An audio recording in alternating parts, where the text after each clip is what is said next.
Nathan Williams worked the night shift at Meridian Office Complex, monitoring empty hallways through security cameras. At 11:47, his phone buzzed with an emergency alert.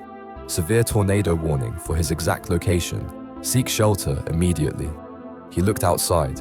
Clear skies, not even a breeze. More alerts flooded in. Building fire on 3rd floor. Gas leak evacuation order. Active shooter reported. Everything around him remained perfectly quiet. He called dispatch. They had sent nothing. Then the alerts turned personal. Nathan Williams injured in building collapse, 2:17 a.m. His phone showed 2:17 exactly.